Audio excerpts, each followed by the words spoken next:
my point.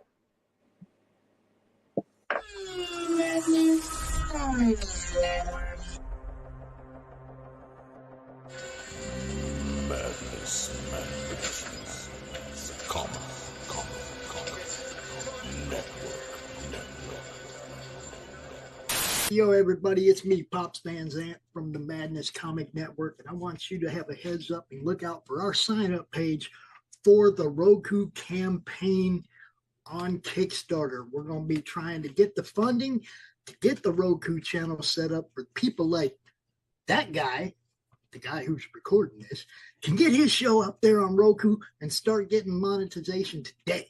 So check us out, sign up, be ready. Peace.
Fairview's coffee has mysteriously gone missing. Mayhem ensues when strange, coffee-craving zombies plague the city. Detective Mickey Potatoes, an overworked public servant, uncovers why ordinary citizens are losing their minds and how to stop the coffee apocalypse. But it involves the mafia. And when you're dealing with mafia crime families, nothing is ever easy. The mafia controls everything in the city, including the police, including him. If he breaks the mafia, they will break him. So, the city is without coffee. The city is burning before his very eyes, but he's powerless. Detective Potatoes has the power to stop the coffee apocalypse, but if he does, he could lose everything.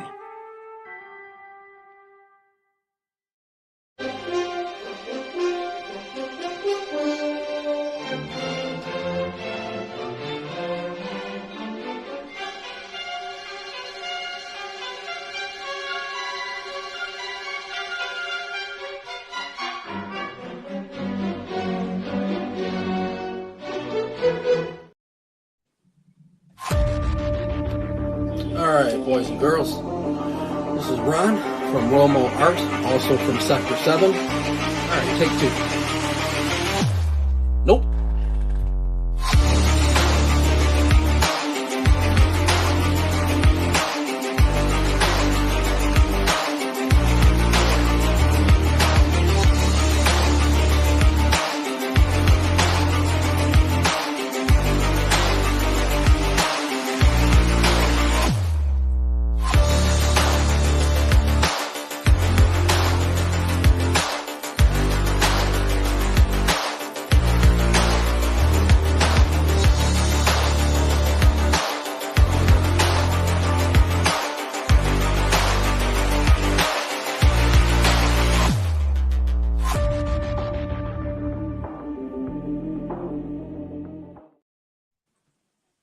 All right.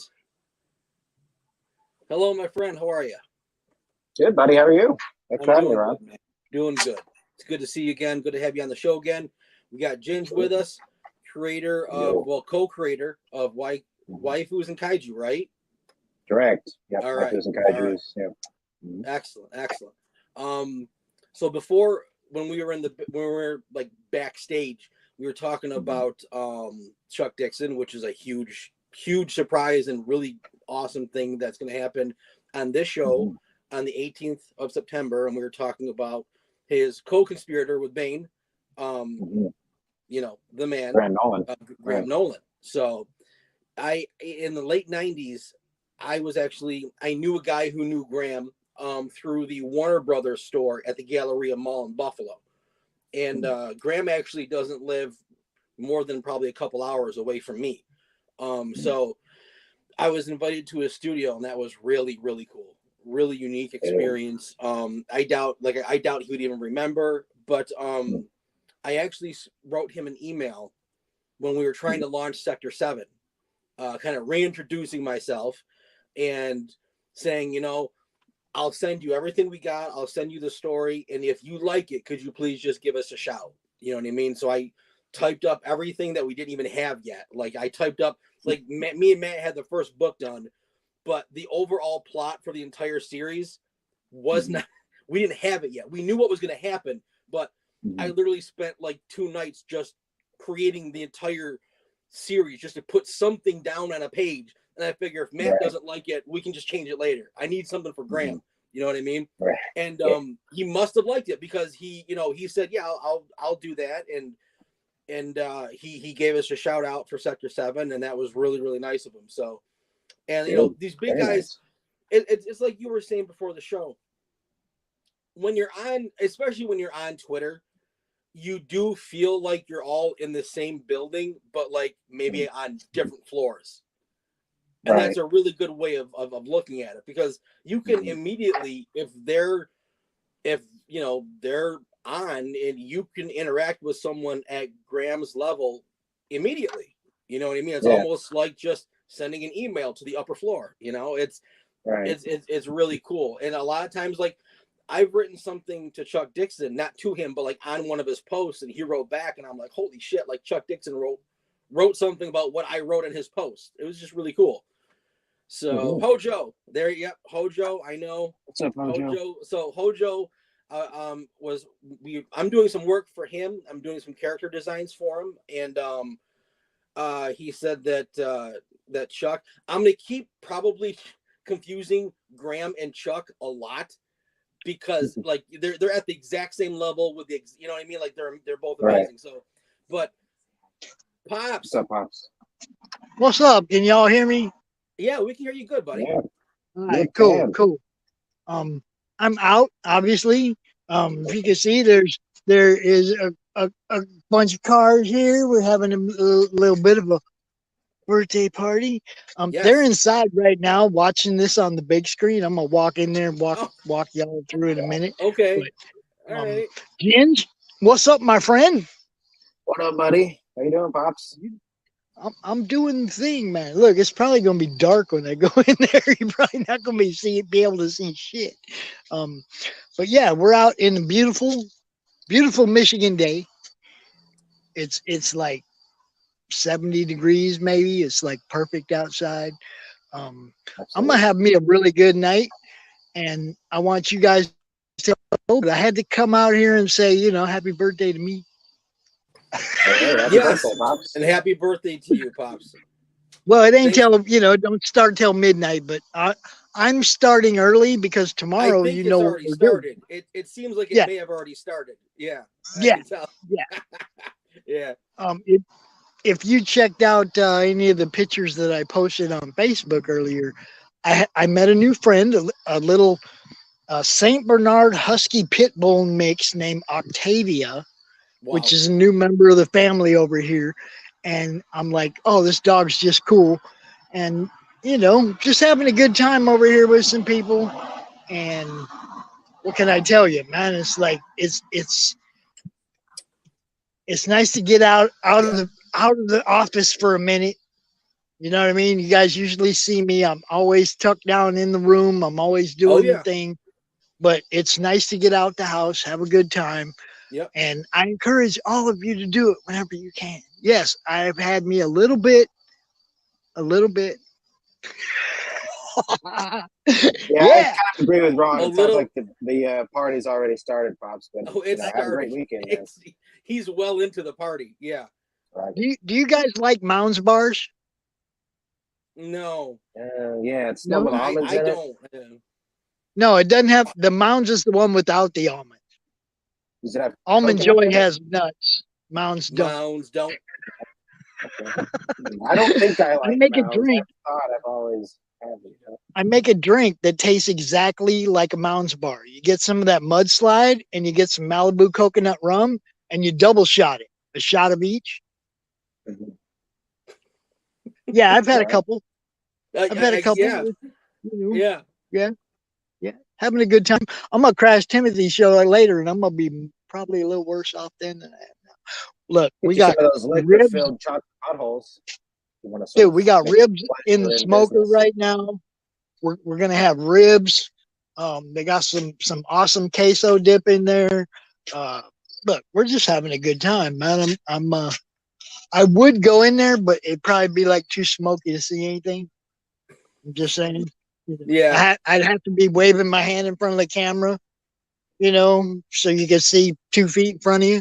Oh, did I say that out loud? Pops is the white Snoop Dogg over here.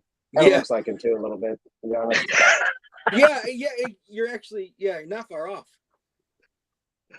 Look, Give us some tips. honestly, you guys know you've seen me before when I come over to Pete and Tasha's and I take care of their pit bulls. That's where I'm at right now. Always have a great Quentin, how you time when doing, I'm buddy? here. I want to thank them for throwing this little birthday bash for me, man. I appreciate it. Who's that? I can't read that. Oh, hell, here That's comes Quentin. Terry. Quentin White. Here Thanks comes for my coming, Quentin. racing buddy, Terry Bond. Yeah. What's up, Terry? You guys Oh, might he's have talking seen about some of someone his. else. You might have seen me post some of his going on. stuff. This guy right here does the awesome fishing. I posted stuff of the massive fish that he catches. Yeah. I'll be trying. Nice. He'd be trying. Yeah. I'm hanging out with the people, man. I'm having a good time. Thanks for letting me pop in and say hi to everybody. Don't forget to promote the Roku launching tomorrow. With that, y'all have a great night. Thanks, Pops. Happy You too, birthday, Pops. buddy. Peace. Peace. Let me see if I can figure out how to turn this damn thing off on my phone. I don't know. Oh, Jesus. There we go. Wow. Yeah, it's All his right. birthday already. Holy shit. I can Good dig for it. him. Good for him. Hey, man, he can do whatever. He put this all together. You know what I mean? He Right. can do whatever he wants. Mhm. So, so I was talking, so Hojo popped up and he said that that Chuck is his personal hero. So I promised him when I'm on with Chuck that I'll give him a shout out. And so that was cool. Yeah. Hojo was really, really kind. I needed some work because Chris's bank account got emptied. You know what I mean? And so I had like no income coming in, and Hojo and Paul from Age Comics gave me some stuff to do, and I was really thankful. So yeah, Beautiful. always Congrats, good, buddy. always good. Yeah. Apparently the bank account's getting put back together. Mhm. Chris told me, and probably after next week we could start going again on Nano 13, which will be nice. And this week, I think I'm gonna do that cover for Paul, and this week I'm gonna do something for a person that they don't know I'm doing it for. I really like his campaign. We've met before. I don't want to say who it is because he might know. I want it to be a surprise. But I love his campaign. We think a lot alike, and I just want to do it because it'd be good. And if he threw it out there and said, Romo did this, it'd be great advertising. And then I'm going to do something of a new character. I'm going to do the first picture of a character called Ravenhood that Matt had created. And I think we're going to run that pretty soon. Well, we're going to build it up while we're trying to figure out what to do with Sector 7. So, yeah. Right so on, you guys are right now, you guys are on sign up, right? Like that's what you guys are doing. How long is that running for? Until we get 200 signups is the goal we set. And actually, we're chugging right along. Yesterday morning, I put out a post to get to 55, just throughout the day. We started at 48, and by the morning, we had 62. So nice. Yeah. I woke up, I was like, oh, shit, yeah. I love waking up. I love waking up to see. Those are good mornings. You're going, like you're on the toilet. You're like, oh my god, it's fucking great.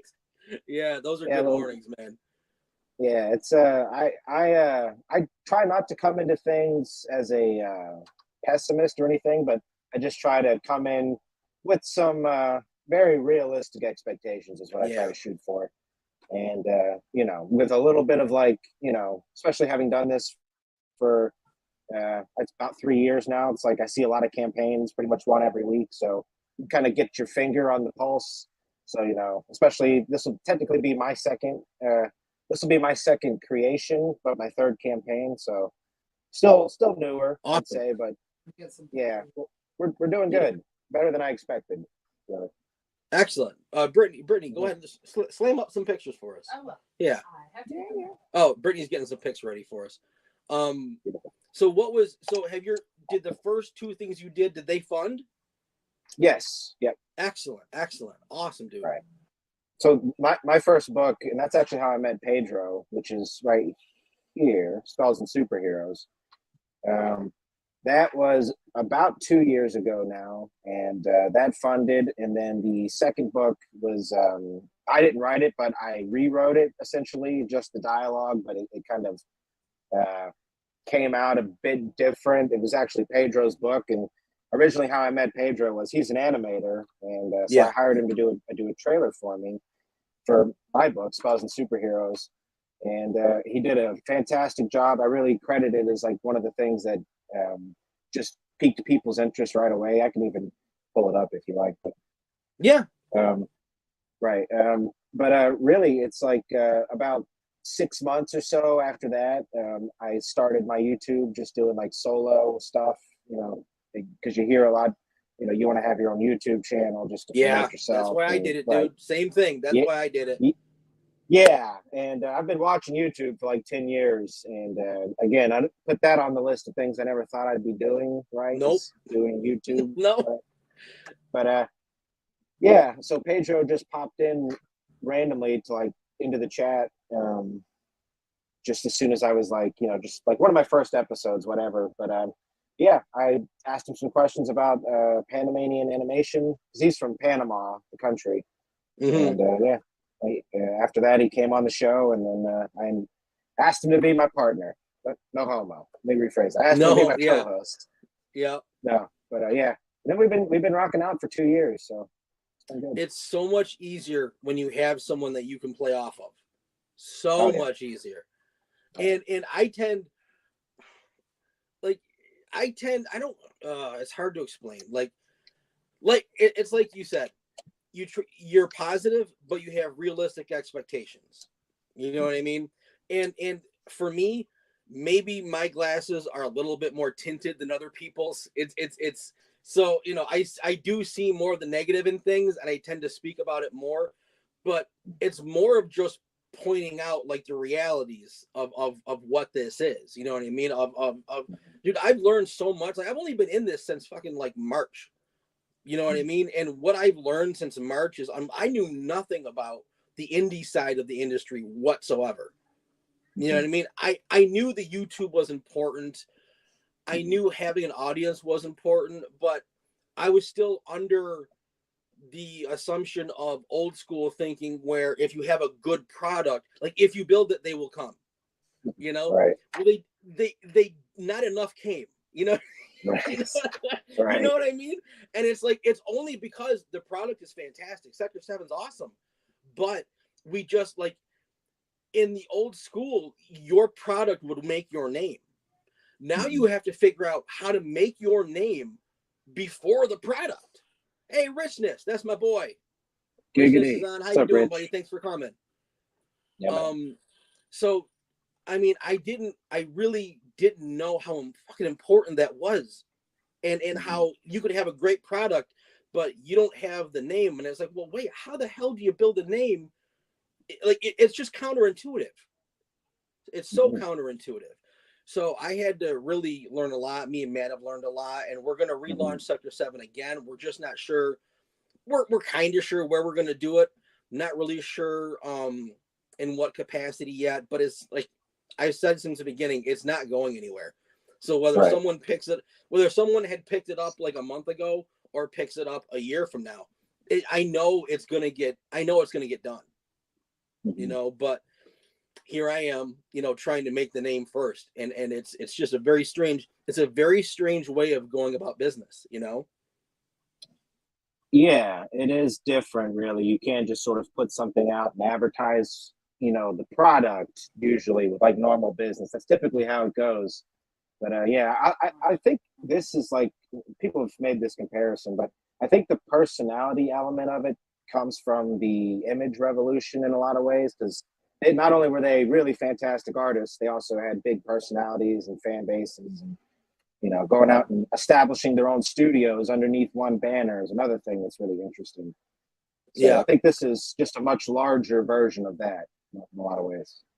it is. It's tough. Imagine this though, and see if you agree with me. Right now, it would be like 100 images all starting at the same time, and everyone's vying for attention. Right. You know, it's still very different, and it makes it quite difficult. And that's why, like, when we get attention from someone bigger, you're like, holy shit, that's amazing, because they don't have to. You know what I mean? It's just so cool. That's a really good feeling. And that's one thing that I've actually been quite lucky with, is meeting some of the right people and having someone who, you know, definitely a more upper tier person give me some time in the private messages that they didn't have to give me. And I'm really thankful for that. You know, it's helped a lot. Definitely, bro. And just as far as like the way, you know, one thing I notice is just there's a lot of sort of meritocracy. There's also a lot of like, I won't say politics, but there's just a lot of, you know, personalities involved, and there's a bunch of cliques and things like that. So, you know, people are going to make friends where they will make friends, but putting out a really good product and being able to deliver definitely goes well with everybody. And just looking at your art, it's like, you know, you already look like I think we didn't really get too much into your actual artistic background. Like, I don't know if you've worked on other comics before this, but you look like you've done a lot as far as your artwork goes. I appreciate that. To be honest, and when it comes to artistic background, besides just practicing, it kind of just started. Like, maybe I've done a couple books, but nothing that's even come out, right? I've done one book for myself back in the 90s. I did another one for a really nice, he's younger. I don't know how old he is. I think he's in his 20s probably. A nice kid called Ross. It was like a swamp monster book. It was like more of an old school Tales from the Crypt setup. It was really cool. So I actually got a lot of practice doing that book. And I still have some of those pages, like, and they're maybe done like a few years ago, but I still have some of those pages like in my portfolio because they're just really good pages. Sometimes you're inspired on a certain day because the stars are aligned, and you put out some really good work that maybe even a few years later, you're like, man, I couldn't do that now. How did I do that back? You know what I mean? Like, sometimes you just hit it. And there's some good pages in that book, but it never came out. You know, he had a kid. I had a kid. Life got in the way. My struggle getting my art published and stuff like that came from the fact that I really, from the age of basically out of the womb to 20, I was dealing with a lot of mental illness. And then at 20, when I started to get better, my mom snapped. And before that, she was amazing. She was like the best mom in the world. She snapped. So I spent the next 18 to 20 taking care of her. So literally, and I'm not even joking, everything in my life started at 40 years old. I got my wife. I had a family. She already had 2 daughters, so I have 2 stepdaughters. So immediately I had a family. We had a son, you know, a year later, we had Clark. And at that point, me and Matt were working on Sector 7, the older version of Sector 7. But again, having kids, the family, everything was like, dude, we just can't. Like, I'm doing overnights with Clark because I'm slightly less crazy than Brittany with no sleep. You know what I mean? So it's like, we can't, he's going to have to be in college before I pick this fucking book up again. And Brittany told me she's had kids before. She's like, it gets better. And it did. So that's why just this past year, I was able to pick back up. And honestly,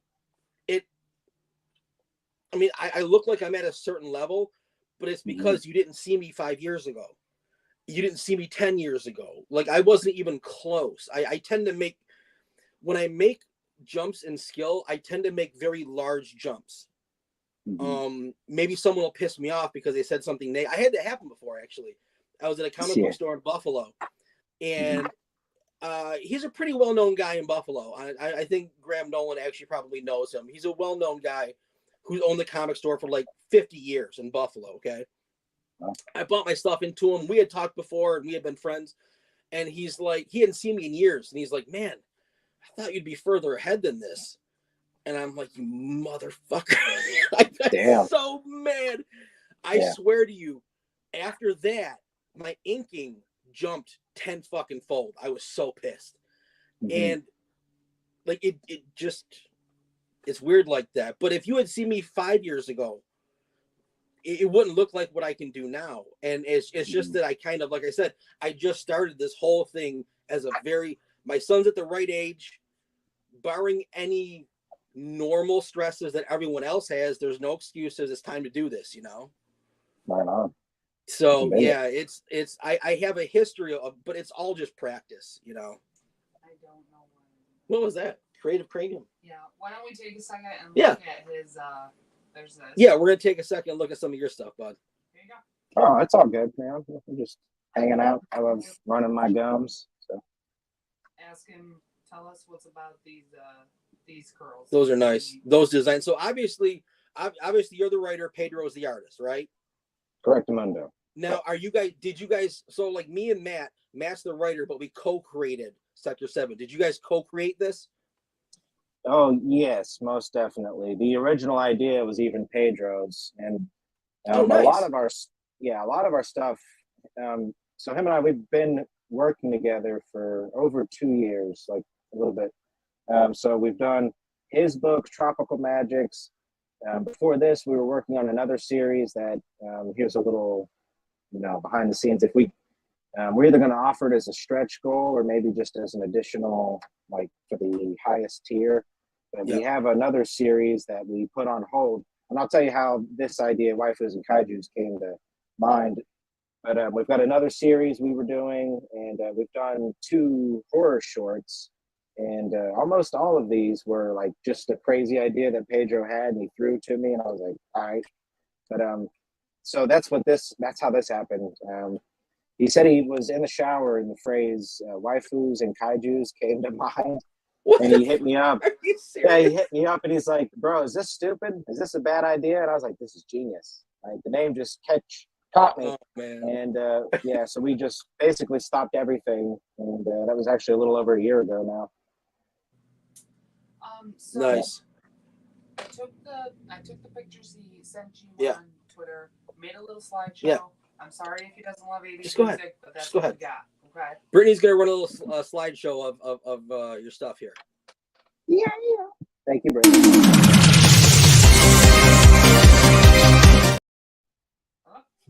Oh. Let me get rid of I you was guys. digging it.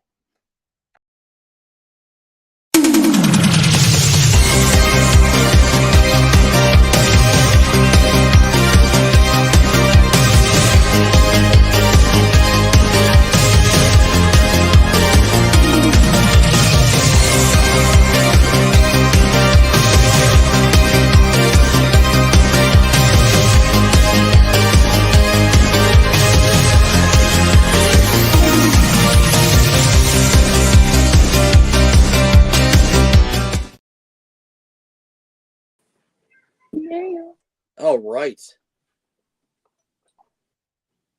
All right. So that's like Go ahead. Charlie's Angels meets Powerpuff Girls meets futuristic cyborg badasses. You're frozen. And I love them. There you go.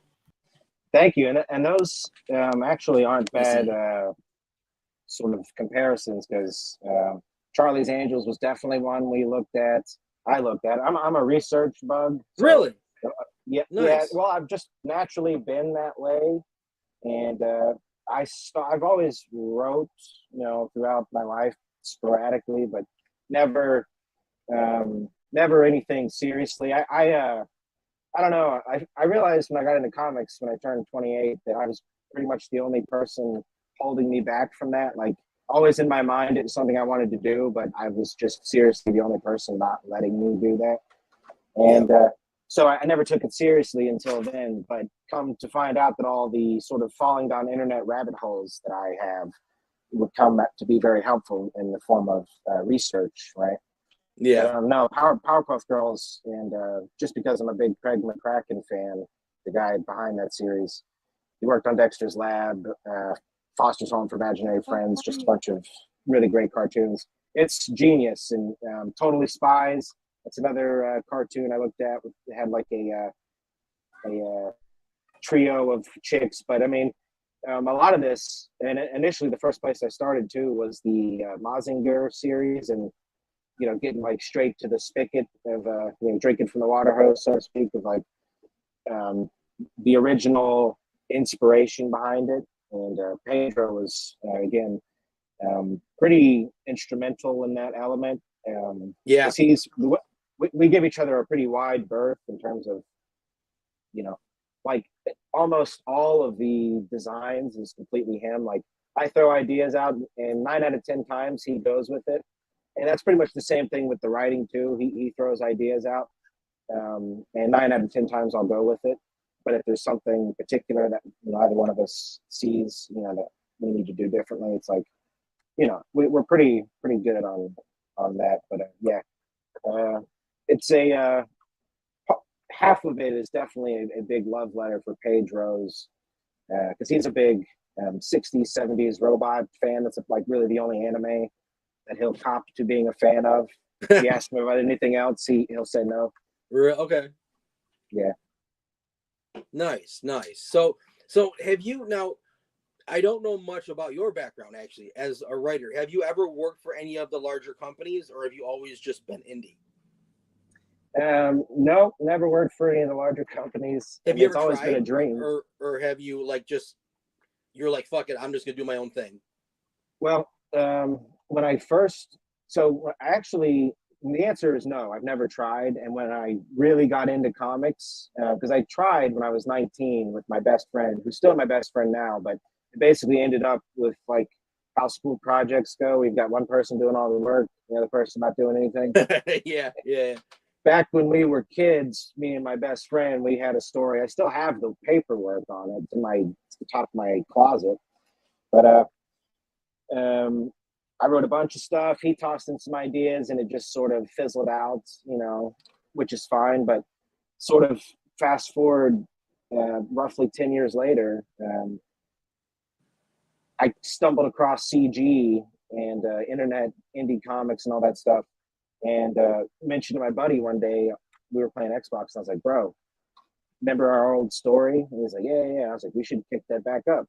And he's like, all right, let's do it. And then it, got back to that again. There we go, Batman knows.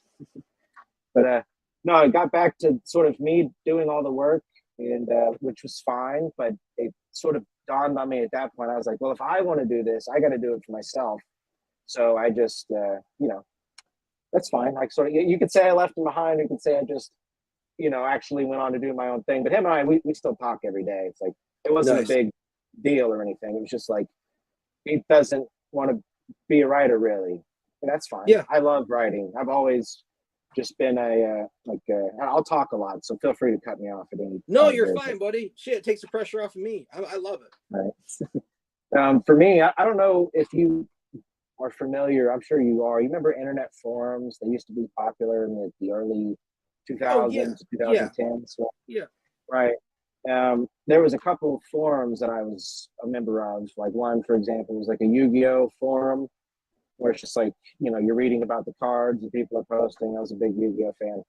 Another one was like anime role-playing forums, where people would, like, one of the more popular ones was like a Trigun or a Rurouni Kenshin or Bleach or whatever, Final Fantasy. People would just, they'd pick a universe, right? Almost like you would create character sheets, and you'd do everything except roll die. And then some people's games would even roll die, and then you'd sort of have the honor system. But yeah, it was just like you'd role play with people, these characters you'd create.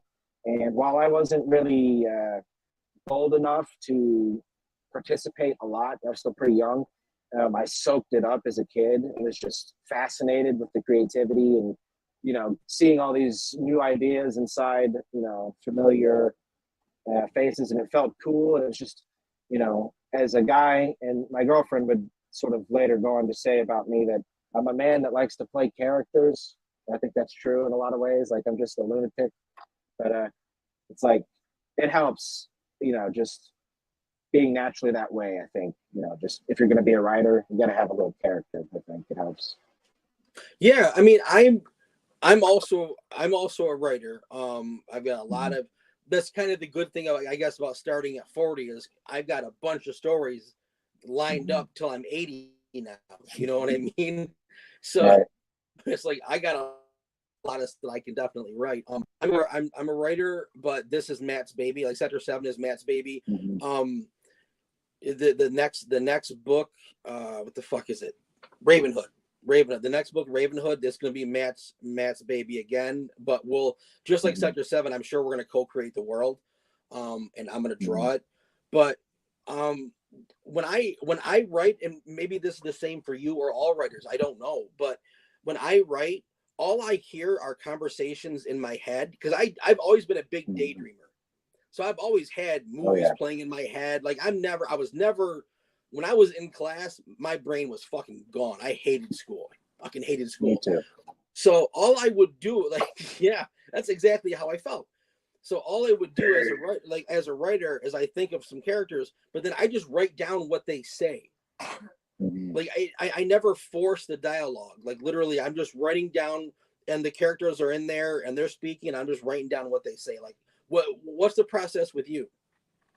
That is the same thing for me, buddy. Everything you said from a T there. I was a horrible student. Actually, my artist, and I've got a question for you as an artist too. But so my artistic like drawing journey, I was the classic flip the page over and draw as a kid on the back of the paper. My college book is my college notebooks are covered with doodles and quotes from The Simpsons. Like, there you go. Didn't give a shit what was happening. Yeah, dude, I was a bad student really all throughout school, but and it was only the stuff that I cared about that I did well at. You know, it's just stuff that I was naturally interested in. Yeah. But it's not because I was dumb. I was just lazy and distracted. No, it's because you're fucking smart, and that's not for you. Like that shit's for sheep. That ain't for you. That ain't for us. That's probably, school is probably not for most of us, especially in the indie circuit. Yeah. No, I'd agree with that too. And that's something that's a more major revelation, I think, for a lot of people when they realize they need to be an indie guy. It basically says, I need to be my own boss in a lot of ways. Yeah. But no, like to your question, yes, for me, I was a bad student and daydreaming constantly, still do. Yeah. And for me, dude, I hear the characters' voices in my head and I just write what they say. And that's because it's natural. I feel like if I don't, you know, I'll hear it and I'll think about it. I spend a lot of my time, it's like half the time you're like this, just staring at sort of nothing, hearing and thinking. And then the other half, you know, you just put it on the page. Yeah. That's like my big advice for people. That's sort of the mystifying part about being a writer. It's like, how do you do it? It's like, you just write the voices that are You just write down the voices. Yeah. Yeah. Say hi to Zach. Zach Stone's in the house. What's up, Zach? That's my boy. Is that Uncle Zach? Yes. Uncle Yak. Chappie. That's Chappie. Yeah, that's exactly like it was always like the dialogue. So I actually really enjoy like movie script type writing. When it came to like writing like a novel, I'm a comic book guy. Like I can draw the background. I don't want to fucking describe a teacup. You know what I mean? I just don't like it. I love dialogue. Dialogue is what carries anything for me. And yeah, I just write down whatever the fuck these people are saying in my head. It's just, it's never that difficult for me. Like I used to work in an art store in Rochester. Nice. And I had my managers loved me. There's older ladies, they loved me. And they would give me like the end of the receipt rolls that still had paper on them. And I would just fill up receipt rolls with stories. You know what I mean? Like, very nice. Oh, it's fucking great, dude. It's fucking great. And I've still got all of that in like a bin in my basement. So I have 20 years of writing that I can now use for the next 20 years.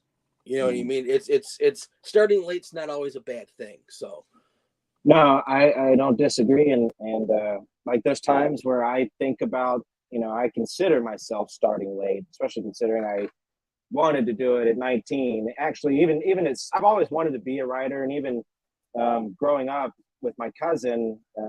So I wanted to be an artist. Let me finish that story. I wanted to be an artist, and I would always draw. But the summer between, I really wasn't bad, but the summer between 4th and 5th grade, for whatever reason, I just stopped drawing.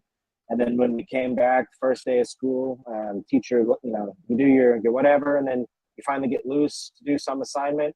And the very first thing I did was just flip the paper over and start drawing. And I hated what I had drawn. And that rocked my little 5th grade confidence till I was like 19. And then actually gave drawing another try. And it sounds very strange, but I was just like, I hated it. And just was like, okay, well, I'm not an artist. I just told myself, you're not an artist, right? But still growing up, I always wanted to be a writer. And I actually still draw now. That's one of the questions I wanted to ask you. But because I'm trying to, how do you develop a style? Because I'm finding myself being pulled from two vastly different styles. So much so that I'm the same way I learned to letter is the same way I like to do a lot of stuff. Mm-hmm. So I'm drawing these two books, right? Nice. I'm drawing like page for page just to sort of, that's how I learned to letter too. It's just going page by page. But this is a great, these two books are a great encapsulation of how I'm feeling as an artist, because I can't decide where I want to go. You know what I mean? And they're two vastly different styles. Okay. You might be asking maybe the worst person, and I'm not exaggerating by far. I mean, the worst person to ask. So let me give you a little story on what happened to me. So be careful. Drawing my whole life. I started out as a McFarlaneite. I call him McFarlaneite. He was my fucking hero, right? So I drew like McFarlane. And then I started getting into other things, and the same guy in Buffalo that pissed me off about my artwork, actually years before that, gave me advice. He's like, you've got to get away from McFarlane. There's so many good people out there. And I was very, very image focused. Anyone in image, mostly McFarlane. So, I realized when I started branching out into other artists, I was like, holy shit. Like, for instance, the Marvel Knights, Joe Quesada and Kevin Smith's Daredevil, Marvel Knights. I'm like, this guy, Joe Quesada, can tell a story like holy shit, like the way and that's something that McFarlane didn't focus on because he didn't want to focus. He wanted like 2 big panels with lots of crazy shit. I could do that, but I realized, wait, I can't draw 2 people having a conversation, like and do it like Mark Bagley, who did Ultimate Spider-Man. You look at his storytelling, fucking phenomenal, dude. The way he could just panel out 60 panels on one page, and they're all interesting, and it's just 2 people talking, and that's a skill in and of itself. So what happened to me, it was probably about 12 years ago. I was trying to find my style. Now I actually have legitimate OCD. I do have obsessive compulsive disorder, so I get kind of crazy when I focus on something. Like, don't talk to me, I got to figure this shit out, or I'm gonna go crazy. So I'm experimenting. I swear to you, I'm experimenting with so many different styles, probably in the span of like 6 months, from anime back to McFarlane to even Frank Quitely, who, I mean, I don't think he draws very attractive females, but for some reason Frank Quitely can put a dot in a panel and it looks like it's moving. He's like, there are people that can do things. You're like, holy, so I'm experimenting. I swear, I forgot how to draw. I mixed up my muscle memory so bad that I fucking forgot how to draw. Let's compare some old pieces. No, I'm not in the middle of this. Oh, do you have some loaded up? Yeah. So because that's what drawing is. It's muscle memory. But when you're drawing a face 6 different ways for 6 months and still trying to figure it out, like it gets all jumbled up in your brain. I actually had to start from square one day with a circle, draw the cross for the line, the eye line. I'm like, oh my God, I fucking forgot. I forgot how to draw because I wanted a style so bad. I don't know. No one knows how you get a style, because what you end up with, this is how I catch myself doing this, and maybe you do this too. Let's say you draw a cape. All right, you're drawing a cape, but unless the cape looks like the way McFarlane would do it, it looks wrong to you. So that's how I used to see things. Like if I'm drawing a cape, it looks right when McFarlane does it, and that's who I like, so that's who I'm going to draw. So Ron never figured out how to draw his cape. Do you understand what I'm saying? That's really important. That's really fucking important. So there are things that you can take away from how they tell a story. Like, hey man, like even with Nano 13, I'm purposely doing and paneling Nano 13 more like David Finch or Jim Lee because it fits the story. It's still my art. It's still similar to Sector 7. It's just a little bit heavier shadow. Okay. And I don't personally, so Brittany always yells at me. She's like, you have a style. I can see your style. To this day, I can't see my style. It looks like a good drawing, but I can't see Romo. Not in my eyes. So I don't know. I really don't know. I'm hoping I do what I'm doing now consistently enough to where it evens out, to where someone may be able to say, hey, that's Romo, and not just, hey, that's a good drawing. I don't fucking know. I really don't know. You want to show some stuff? Yeah. Brittany's going to show a few things. Yeah. All right. So this is old Romo right here. So that's a few years ago. Fucking nice, bro. Still, I mean, still good. Still good. Oh yeah, absolutely. So now, and this one, a little bit with the line work and stuff, you can compare it to now. So that's like literally, this year. Nice. A little bit tighter. The inking's different because I'm inking on a tablet instead of on the paper. The Boba Fett was on Bristol board. And again, like maybe with those 2 pictures, I could tell it's me, but I know that I drew those, so I just can't see my style. I don't know what it is. I can see it with the line work. You can see it. Tell that it's there. You have kind of a distinctive like angling of your characters. Yeah. So it says like you use the. I'm unmuted. So. Oh, you are. Can you? Everyone hear you? Yeah. Oh, okay. Can you hear Brittany? Yeah. Yeah, she's talking about your style. Okay, because she's next to me, so I can definitely hear her. Okay, cool. Yeah. So, like, the poses are, in my opinion, like, indicative of those statues that you use. The models. Oh, yeah, the reference models, yeah. Right. So, I can kind of see that in your figures. Like, the blasts. You have really good blasts. You have really good movement. And, I don't know. You definitely. This Boba Fett piece is super loose, like around the belt. Like it looks like the actual pouches are moving.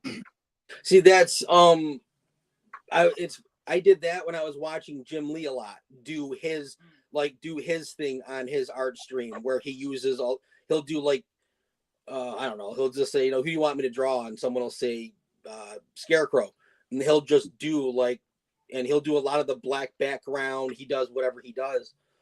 So that's why I started doing stuff like that. And so, yeah, I mean, I don't know, man, but I still don't know today if you could look at a drawing and say, yeah, that's Romo art.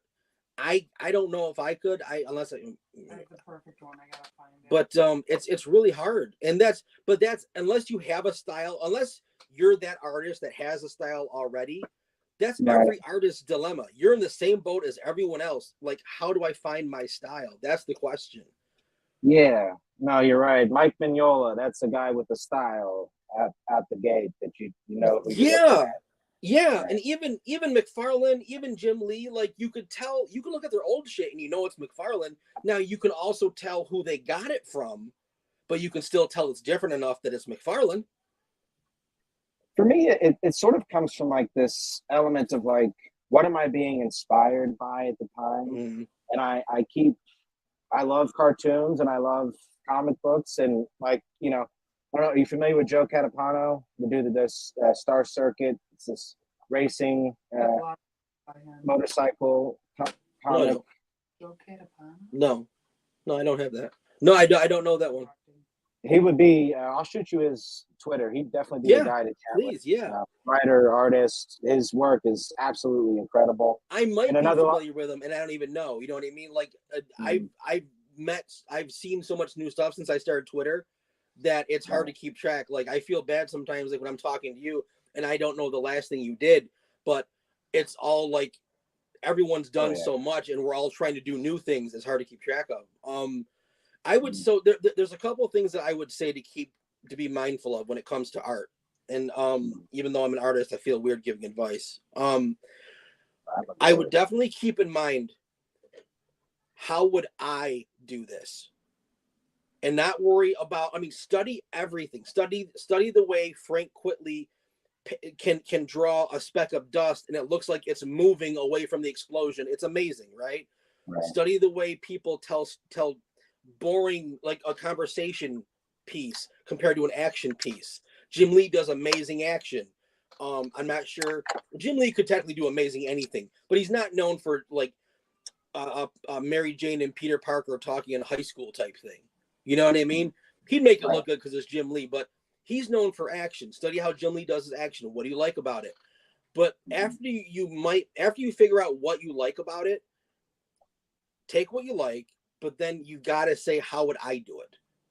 And how I think made my final move into where I am was I was getting so frustrated with the style thing again, is that I gave it up. And I said, listen, there are a ton of artists that are getting work that I'm not getting, that are working at that have worked at DC and Marvel. There's millions of us, Ginge. There's millions of us. And some are better than me and some aren't. It doesn't matter. Who has work? Because I have a family. Who's getting paid? And all I needed to do, all I needed to do was be a capable artist. So after that, I'm like, I just want work. I just want to be paid. I just need to be a capable artist. And whatever that looks like, that looks like.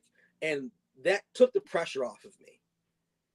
And my art definitely showed, like my storytelling got better. Everything got better because I just wasn't trying to be anyone else. I mean, yes, if I know I need a certain look for something, I might look at Mark Bagley for how he has conversational dialogue or conversational panels. For action or for some cool dark sci-fi poses, I'll look at some David Finch and then go do my thing. But I'm not copying David Finch. It's just like I need to know, like, what, it's inspiration, really. Right. But I just want work, and I had to put getting paid over any kind of style because I was sick of I was in my 40s thinking about it. It's over. I don't give a shit. I just want a paycheck, and it really that helped me. So basically, just thinking how would I do something, and that like right now, I would say this is probably the first year. And I'm 47. This is the first year that I don't draw capes like McFarlane, because I've seen other stuff and I'm like, you know what, this looks a little bit more realistic. I like this, and it doesn't look like I'm copying McFarlane, so I can do this too. I'd rather do this. So it's a fucking process, man. I'm envious, and I think everyone who's still trying to find their thing is envious of the people that at like 22 years old, you knew he was McFarlane. You knew he was you knew he was you knew he was Will's Portacio. You just fucking knew. And it's like, God damn it. Like, how is there just a handful of people? They got it. They just got it. And the rest of us, if I can be a serviceable artist and I can help people tell their stories and I can get paid, I'm fine with that. I'm more than happy with that. All right. So I would say work on the craft. Work on just the craft of artistic storytelling. Draw what you draw how you draw, but work on that craft. There's a bunch of pieces. You can't look at that as how you want have a style. Well, I mean, yeah, but those were really fucking old. Yeah. Those are You've really had old. style for a long time. Yeah, And now you just perfected it. Yeah, I for don't know. me, it's I hope I do. I hope I do. But here's the thing: people like my work even if I don't, because it's still serviceable. It's still good work, and I can say that. I'm not Jim Lee, Right. but it's still good work. You know what I mean? I worked really hard to be able to say it's still good work, and you just got to take the pressure off the style thing. you got to. Yeah, here's. Yeah, just show us. see if I Let can me find see a what you little bit got. Yeah, show us some stuff. So I've been playing around. I got a few different sketchbooks here. Let's see. Okay, so here's Darwin Cook's a big inspiration of mine, who's kind of like a middle ground, I've noticed, between realism and cartoony. I mean, he probably leans more on the cartoony side at the end of the day. What is he But drawn? I know that name. What is he drawn? Final Justice League: The Final Frontiers is one of his bigger claims to fame. Okay. He did The Spirit, obviously an Eisner bit, but anyways, this is just painted on acrylic. It's not meant to be. It's meant to be cartoony. Yeah, so it's not, yeah. Oh, wrong one. There it is. Let's get that again. It's meant to be cartoony, and dude, that's beautiful. what I actually I think. Well, thank you, buddy. And sort of for me, it was also a bit of an experiment playing with, and I didn't quite get these two colors right. But when you pull back a little bit, it actually kind of works. No, I can see it. No, I can see the difference. Yeah, what I actually really like about this, and it's just a small detail, but you got to find the small details. Is I just like how the light kind of edges on that. Yeah. Shoulder blade right there. Let's see. I've been working out of that DC book, how to draw DC stuff, how to pencil DC comics, whatever. So it's tough getting it. There you go. Yeah. There's some of those faces. Yep. Let's see. And here's some cartoon stuff. See, you definitely have a cartoonist mind. Yeah. You definitely have a cartoonist mind. Yeah, and you're very good at the cartoon stuff. There's a couple things like, and I actually, you know what? I'll actually tell you what Graham Nolan said to me, and I'll be honest. I'll be honest, because I would absolutely. He was right. Okay, I've said this live before. I was very much an image person, right? So flash. And Graham Nolan, when he looked at my stuff, I used to have, and when I didn't deserve it, I had a big ego back. Who doesn't? And when they're like 20 years old, everyone's an asshole when they're 20. You know what I mean? So Graham's picking my stuff apart, and he's like, you gotta learn to be a good draftsman. And that word, like, I'm like, draftsman doesn't sound cool.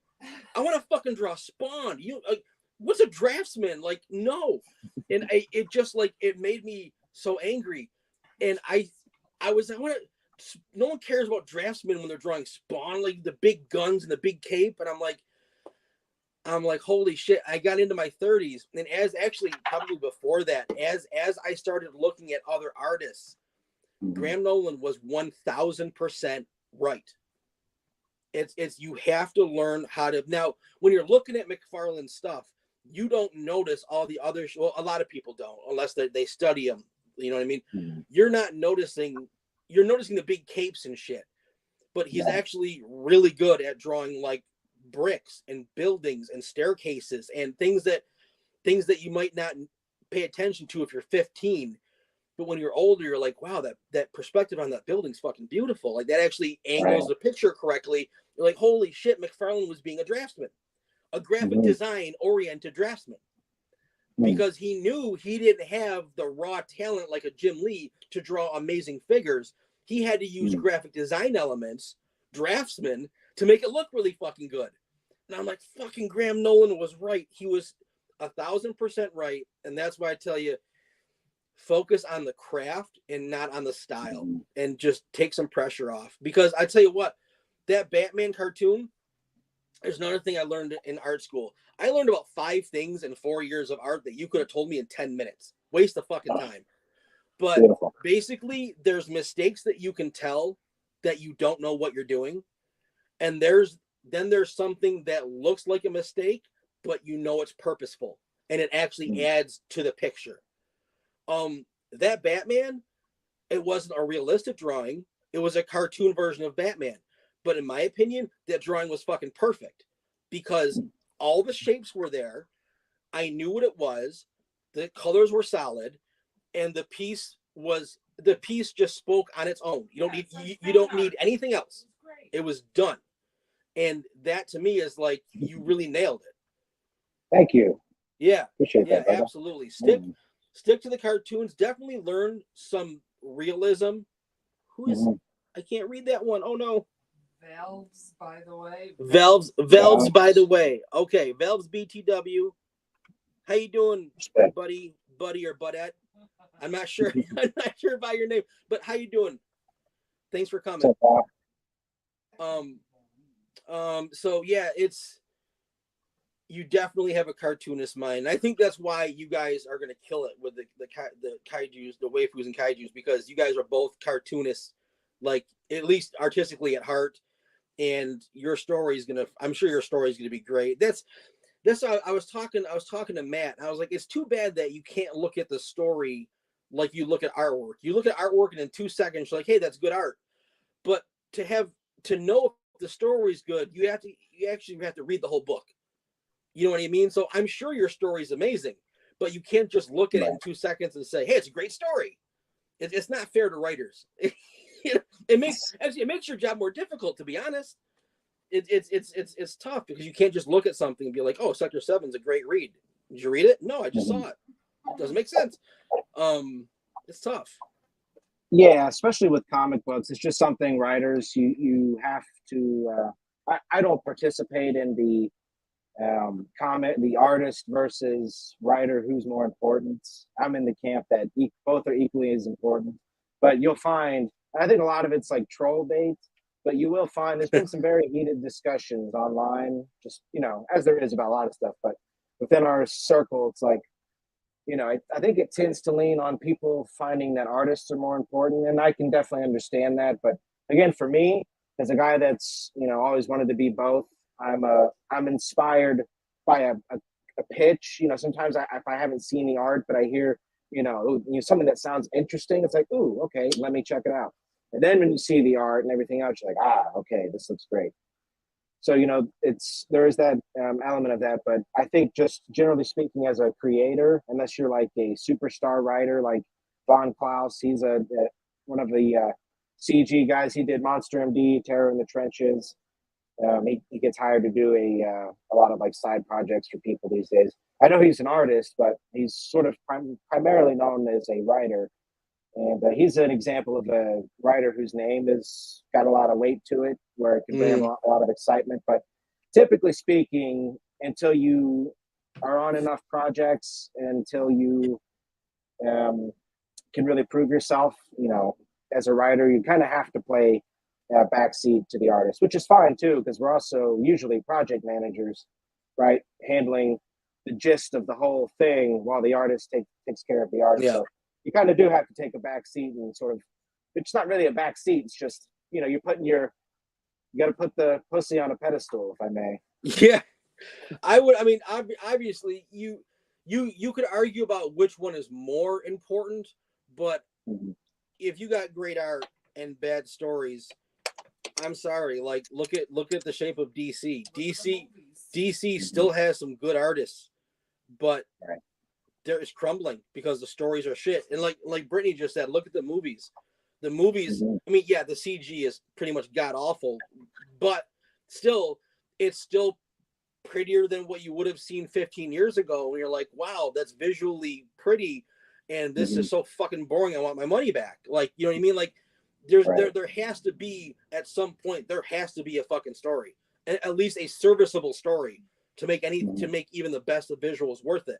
Unless you're like me and you're buying something purely to study it. Because I'll buy cool looking comics to study them, and I won't even fucking read them because the story sucks. But the artist is something that I'm looking at. That's I'm buying study material. I'm not buying a comic book. You know what I mean? It's different.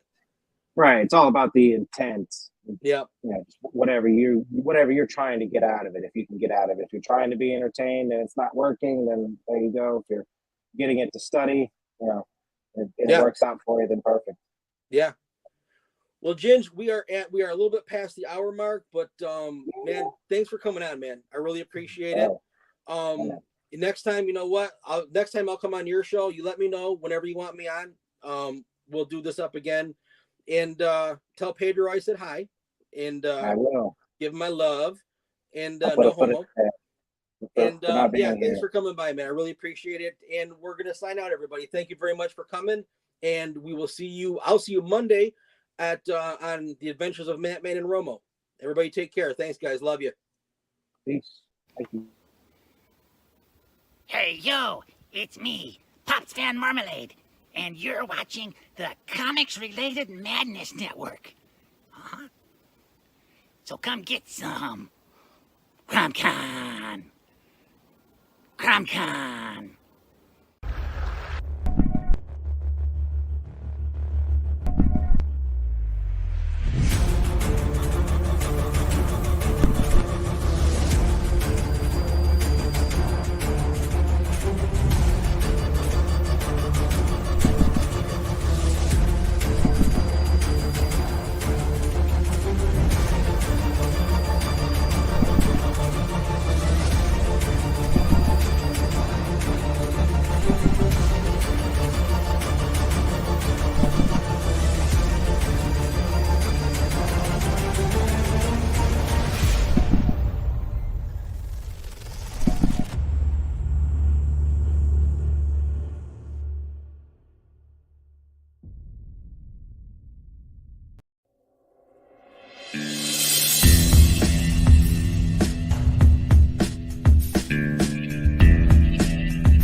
Comic Books for Kids provides comic books to kids in hospitals and cancer centers across the U.S. It's a place where we can all work together to make sure every child has a comic book. 100% of all proceeds go towards the kids. It's about making a difference, and while they're in the hospital, allowing them to fly like a superhero, battle dragons, or rescue teddy bears. We are in every state in the country and now support over 160 hospitals. Every month, we add more. Visit cb4k.org.